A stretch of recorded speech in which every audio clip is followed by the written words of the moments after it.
Folks, this war with Iran is very serious. This could be World War III. There's been talk that Donald Trump is actually considering a draft. I'm not joking, all right? Americans, you need to pay attention. He's considering drafting people into the military for a ground invasion of Iran. He said the option is on the table. I'm going to play you a clip a little bit later that's going to chill your blood. You know what? I'm going to play it to you now just to show you how serious this is. Look at this clip, all right? This is going to chill your blood. Mothers out there are worried that we're going to have a draft, that they're going to see their sons get in and daughters get involved in this. What do you want to say about the president's plans for troops on the ground? As we know, it's been largely an air campaign up until now. It has been, and it will continue to be, and President Trump wisely does not remove options off of the table. I know a lot of politicians like to do that quickly, but the president, as commander-in-chief, wants to continue to assess the success of this military operation.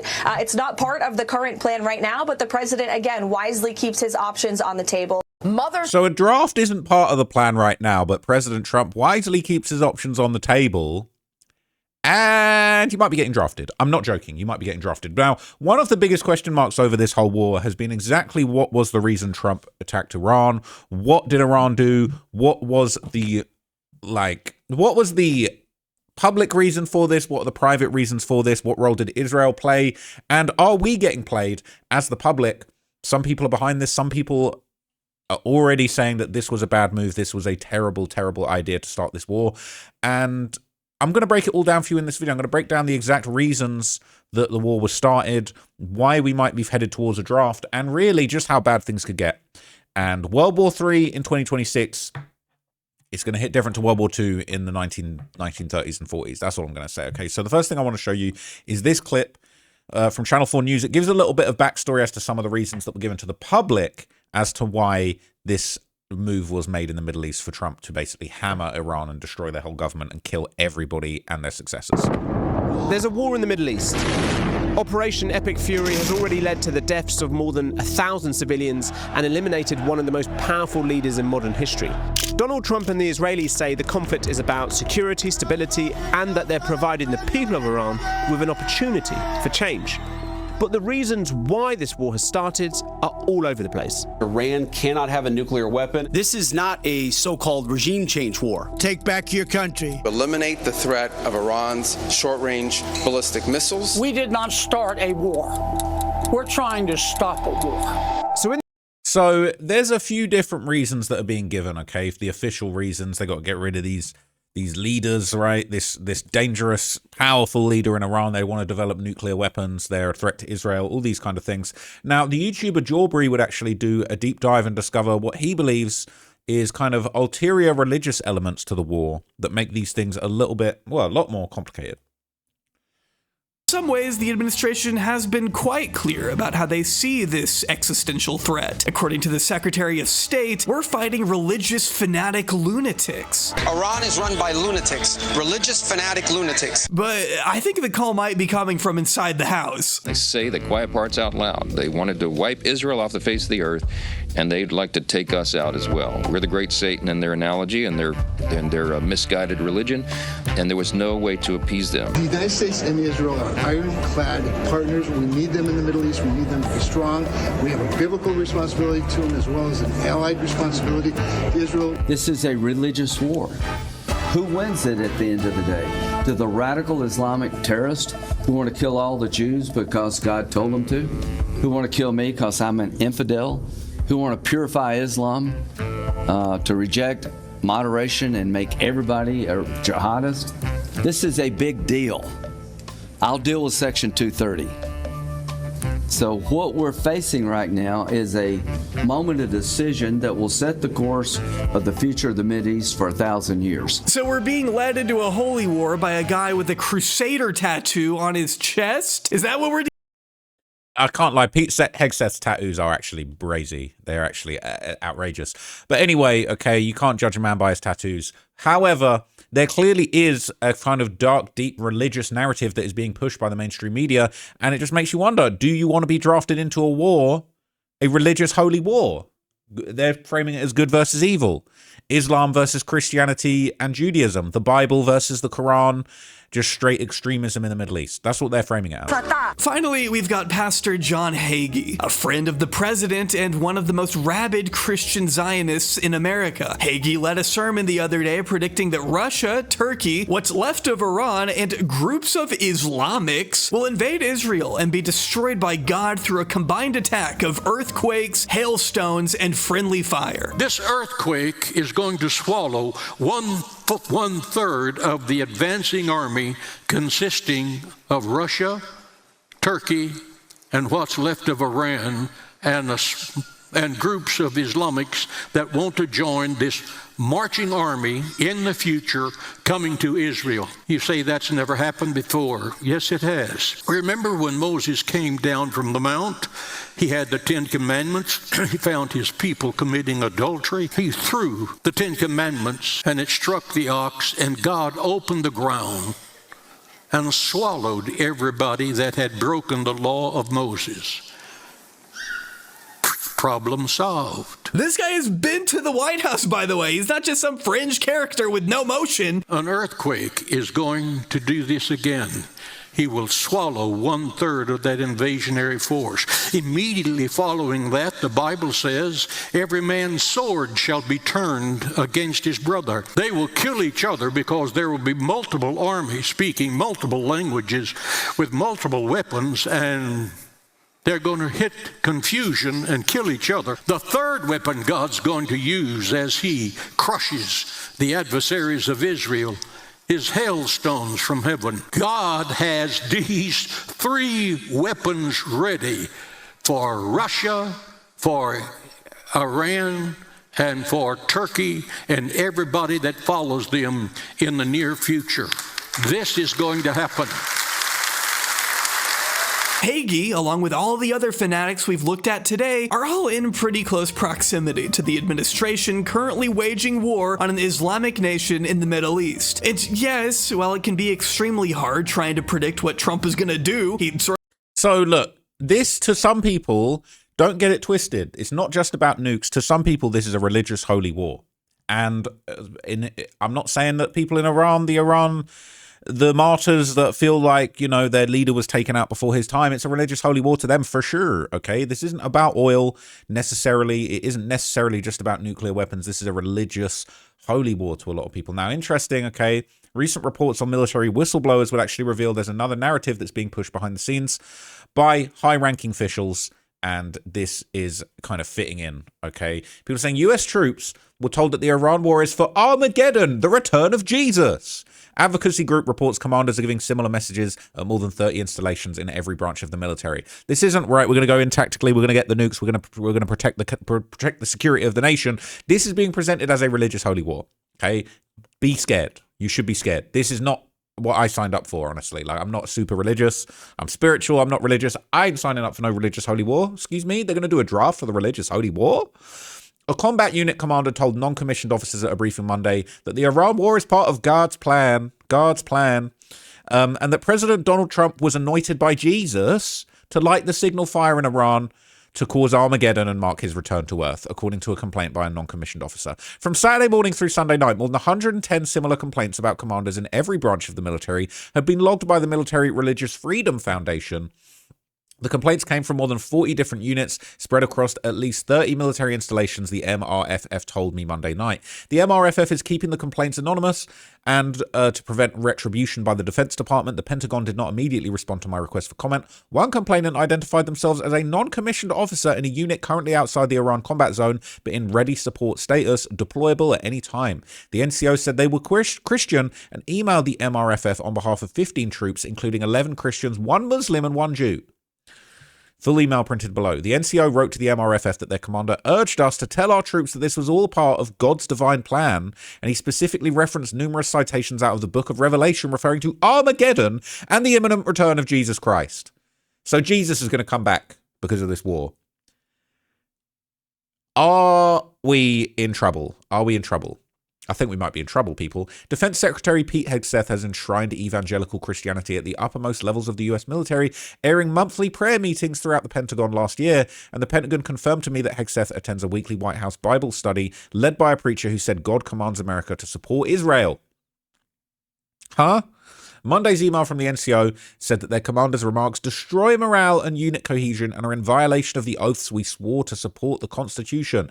MRFF president and founder Mickey Weinstein, a veteran of the Air Force and the Reagan White House, told me that since the US and Israel attacked Iran early Saturday morning, the MRFF has been inundated with similar complaints. These calls have one damn thing in freaking common. The MRFF clients, service members who seek MRFF aid, report the unrestricted euphoria of their commanders and command chains as to how this new biblically sanctioned war is clearly the undeniable sign of the expeditious approach to the fundamentalist Christian end times as vividly described in the New Testament book of Revelation. That's how they're selling the war to the soldiers. And the soldiers are saying, huh? This isn't what I signed. I'm supposed to be protecting America. Not everybody believes in the book. Many of their commanders are especially delighted with how graphic this battle will be, zeroing in on how bloody all of this must become in order to fulfill and be 100% in accordance with Christian fundamentalist end-of-world eschatology. Weinstein cited Constitutional Uniform Code of Military Justice prohibitions against injecting religious beliefs into official military instructional messaging. He said any military member seeking to take advantage of their subordinates by advancing their blood-soaked Christian nationalist wet dreams upon the flames of this latest non-congressionally sanctioned attack against Iran should be swiftly and aggressively and visibly prosecuted. Weinstein added the MRFF received similar complaints about Christian eschatology, end-of-the-world theology, and whenever this shit blows up with Israel in the Middle East. After October the 7th, 2023, when Hamas attacked Israel, for instance, the MRFF reported a complaint about an Air Force commander who said at a briefing that the war between Israel and Hamas has been foretold by the Book of Revelation in the Gospel of Jesus Christ, and no one can do anything about that. Not sure that's what we signed up for, Chiefs. After 9/11, President George W. Bush referred to the American Crusade against terrorism, evoking the ancient clashes between Christian crusaders and Muslims.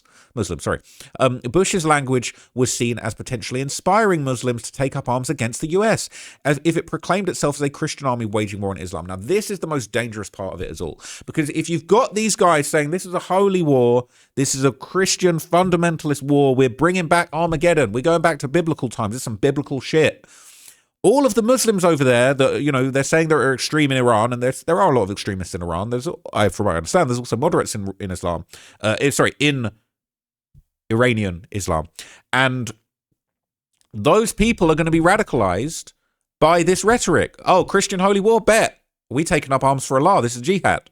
And those guys fight harder than the Christians generally, in what I would say. If you're willing to, sacrifice your own life and become a martyr for a promise of great spoils in paradise, it could end up being that's a little bit too hard to go up against, all right? That's a little bit, you can't really fight that, okay? So French Foreign Minister Hubert Védrine said one has to avoid falling into this huge trap, this monstrous trap, set by Al-Qaeda with the 9/11 attacks, and Bush dropped the term crusade. While Christian nationalism has simmered in the military for decades, Hegseth has ended even the pretense of official intolerance for it. Trump, too, has cast himself as a champion of Christian exceptionalism, embedding it within divisions of the executive branch. As I revealed last year, Hegseth sponsors the weekly White House Bible study that preaches support for Israel. Some Christians claim biblical prophecy requires Israel to exist for Jesus to return, but Hegseth's Bible study leader, preacher Ralph Drollinger, teaches that the reason to support Israel is that God still blesses Israel's allies and curses Israel's enemies, even though Israel killed Jesus. This smear, the historic root of anti-Semitism, has been rejected by every major religion. After Israel's attack on Iran last year, Drollinger dedicated 2 weeks of lessons to preaching support for Israel. His lessons went out to White House cabinet members and members of Congress, even as Israel too was lobbying for US engagement. Hegseth has also initiated monthly prayer sessions, most recently featuring Doug Wilson, the far-right Christian nationalist. He's brought in other preachers from his personal circle, rejecting any attempt at making the meetings ecumenical. All right, I'm going to look up what ecumenical means. Ecumenical is an adjective representing a number of different Christian churches, such as promoting or relating to unity among the world's Christian churches. He's a member of the ecumenical committees. The more you know. We're educating ourselves together. Hegseth himself also speaks at these meetings, proselytizing his personal religious beliefs. This is, I think, exactly where we need to be as a nation at this moment. Hegseth reportedly said, in prayer on bended knee, recognizing the providence of our Lord and Savior Jesus Christ. While the MRFF historically has been able to get the Pentagon to swat down Christian incursions into the military. The Trump administration is openly disdainful of military norms and law. It remains to be seen whether and how wholesale Christianization of the Iran war will be opposed by officials inside the Pentagon or political and legal advocates for secular values outside of it. So this is the email that was apparently sent, okay, and it basically says they've been talking about what's going on. They're protecting the identities. The units in a ready support zone, as we already heard. They basically said, this morning our commander opened up the combat readiness status briefing by urging us not to be afraid as to what is happening with our combat operations in Iran right now. He urged us to tell our troops this was all part of God's divine plan. Don't be scared. God's plan. He referenced the book of Revelations, referring to Armageddon, the return of Jesus Christ. He said Trump's been anointed by Jesus to light the signal fire in Iran to cause Armageddon and mark his return to Earth. Okay. He had a big grin on his face when he said all of this, which made his message seem even more crazy. Our commander would probably be described as a Christian first supporter. He's been this way for a very long time, makes it clear he desires all of us under him to be just like him as a Christian. But what he did this morning was so toxic and over the line, it shocked many of us, and they're reaching out on behalf of troops. Some are Christian, some are Muslim. They think it's not right. They're completely wrong to suffer through that. Not just separation of church and state, as we discussed. Our commander feels as though he's fully supported and justified by the entire chain of command to inflict his Armageddon views of our attack on Iran on those beneath him. It is pretty messed up, all right? And so there's a full statement from the MRFF president basically saying this is no good. Military members seeking to take advantage of their subordinates by advancing their blood-soaked Christian nationalist wet dreams upon the flames of this latest non-congressionally sanctioned attack against Iran should be swiftly and aggressively prosecuted for numerous violations of the military criminal code. So it's a religious war to a lot of very extreme Christians, but also over in Israel, they're not Christian. Wait a minute, Israel aren't Christian, but they've got their own view of it, okay? And they've been giving, their reasoning for the attack. It's definitely steeped in religion, but then also there are practical reasons too. So Israeli Prime Minister Benjamin Netanyahu has been openly claiming that Iran has been this close to nuclear weapons for decades, and this is another big part as to why they're giving all these little reasons. Yeah, let's throw in the religious fundamentalism, but it's also the nukes, it's also they don't want to negotiate, it's also they're killing their protesters. They're throwing everything at the wall to see what will stick. Okay, so let's hear what Benjamin Netanyahu Hey, we gotta do it, right? Iran is an existential enemy that threatens our very way of life. And I've been told by an extremely trustworthy source that they're getting very close to obtaining nuclear weapons. In fact, we've been told that for the past 30 plus years. If not stopped, Iran could produce a nuclear weapon in a very short time. It could be a year, it could be within a few months. They have the wherewithal, the stored up, preserved knowledge to make a bomb very quickly if they wanted to do it. Iran is so dangerous. Weeks away from having the fissile material for an entire arsenal of nuclear bombs. They're very close. They're 6 months away from being about 90% of having the enriched uranium for an atom bomb. Iran is gearing up to produce 25 bombs, atomic bombs a year, 250 bombs in a decade. Ladies and gentlemen, time is running out. Iran will be capable of producing alone, without importing anything, nuclear bombs within 3 to 5 years. Does time pass differently in Iran? Is one Iranian day equal to 30 American years? I just don't get it. In fact, now, I personally do believe Iran cannot be allowed to have nuclear weapons. That definitely can't happen, but they've been rattling this saber for decades now, okay? So obviously, there's the nuclear weapons fear, and then, of course, there's the religious and geopolitical struggles that have been going on between Israel and its Middle Eastern neighbors for decades and decades at this point. After Israel declared independence in 1948, Iran was actually among the first Muslim-majority countries that recognized the new state. So what happened then? The Iranian Revolution in 1979 turned everything upside down when the Western-backed Shah regime was toppled. Ruhollah Khomeini, the leader of the Islamic Revolution, believed that it should be exported throughout the Middle East and the world. He saw Israel as part of the so-called West in the middle of the majority Muslim world as a problem. And ever since, the Iranian regime doesn't recognize Israel as a state. And so don't get it twisted, right? They're doing the same thing. They want to export their sort of hardline version of Islam as far and wide as they possibly can. And Israel being right there in the Middle East is a no-no. They're not having that, okay? And they've wanted to destroy that for a long time. Leaders don't even mention its name. This is one of Tehran's oldest squares. In 2017, this clock was unveiled here, counting down to 2040, to the destruction of Israel. Because that is part of the propaganda of the religious regime in Iran. The square is often the scene of protests like these, transporting the anti-Semitic, anti-Israel rhetoric of the Iranian authoritarian government. Iran has been using this rhetoric of destroying Israel, but I think we need to be a bit careful distinguishing between rhetoric and reality. That was Merzad Boroujerdi. He has written numerous books on Iranian society and politics, both in English and Farsi, so he really knows what he's talking about. The square we mentioned earlier, guess what? It's called Palestine Square, for a reason. After Hamas' October attack on Israel, people in Iran protested here in support of the Palestinians, some even in support of terrorist group Hamas. But remember, Iran is an authoritarian state, so these protests might not reflect what people actually think, because we've seen in the past that protests have been orchestrated by the regime. It's important to understand that ever since the Iranian Revolution, the Iranian regime presented itself as a vocal supporter of the Palestinians. So why is that? We asked Abed Kanani, an expert on Arab-Israeli relations. Using this issue in order to get a recognition as a regional power in the Middle East. And what he's saying is backed up by political scientist Merzad Boroujerdi. The way to understand Iranian foreign policy is that they claim to be, quote unquote, the leader of the Muslim world.